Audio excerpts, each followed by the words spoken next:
What's up, Eagles Nation? What's going on in NFL world? How you doing, division rivals? This is Stephen Hyder with Gate City Sports Channel. Sports Channel where the cerebral NFL fan comes for about 10 minutes of daily content.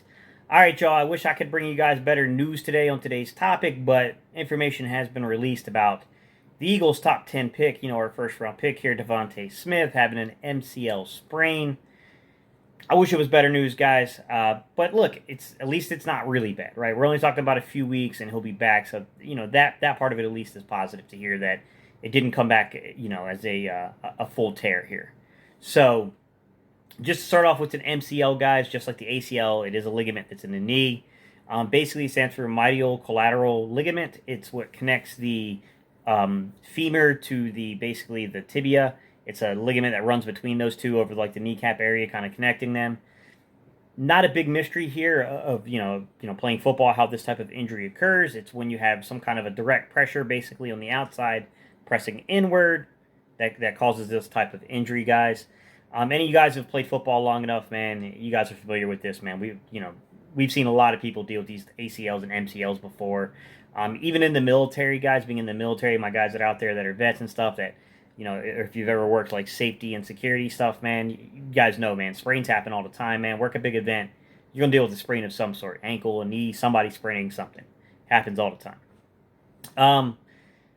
Downside to this, guys, is that it comes in 3 grades. I don't know what grade he's at. There's a grade 1, a grade 2, and a grade 3 sprain here. A grade 3 sprain is the worst case scenario. That's normally the one that will require surgery. Grade 1 just means that, you tinkered it a little bit. You'll be just perfectly fine. Grade 2 means you suffered about like 50% damage to the actual ligament, but it won't require surgery. So that's kind of how those categories fall. I don't know what Devonta Smith is, guys. I'm not a doctor. I'm not a physical therapist, y'all. I'm just a dude that has been in the military, who's played football, and who has managed safety services before. So I do understand these things a little bit, but by no means am I a medical professional and can give advice or anything like that on this type of thing. What I will say is get ready for the media circus that's going to follow this.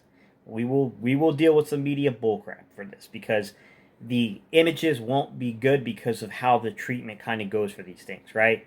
It's only going to be down a couple of weeks. But generally speaking, you want to really ensure that you don't put any kind of weight. You don't want weight bearing on that ligament at all, which generally speaking means guys putting on crutches. So we're going to just get ready for the media circus. It's going to be around this young man, with crunches, kind of hobbling. You do that until the knee starts feeling strong enough to hold the weight on its own. It's really not that different from any other sprain you get. When you sprain your ankle, guys, what are you supposed to do?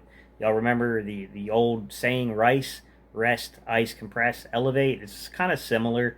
I mean, it's not quite that basic, but it's similar, guys. A lot of those same things still apply here. We're still dealing with a sprain. So same thing, guys. You're keeping weight off of it. You're doing all those things, basically. I will say, look, it's not ideal to lose Devonta Smith for this period of time. I'm going to be upfront. I'll be honest about that, guys. No doubt about it. That sucks. We want him out there building chemistry, right? We want him out there during camp, learning the plays, learning the playbook, learning exactly where he needs to be in his depth with his routes, all those little intricate details. Yes, he's going to be set back 2 to 3 weeks. I mean, that sucks. And we saw this happen last year too, with Jalen Reagor, to where he, on an interception, played like, you can't blame a guy for playing the way they play. Jalen Reagor plays every down, apparently, until its completion, and he went and, yeah, it's kind of funny because we do remember him kind of giving up on a few passes. I get that, but, he ran out there and made a tackle, ended up, injuring his shoulder as a result of that, had a little tear in it, and then he missed time as a result of that as well. Now we're dealing with this again with Devonta Smith. It's not ideal for receivers to miss this period of time. There's no doubt about it, guys. But Devonta Smith is talented. I'm hoping this won't set him back that much, to be quite honest. And to be real, let's just talk about it, man. This is a golden opportunity for the rest of these dudes on this roster to get an honest look, because we know Devonta Smith's going to be on this roster, and we know Jalen Reagor's going to be on this roster.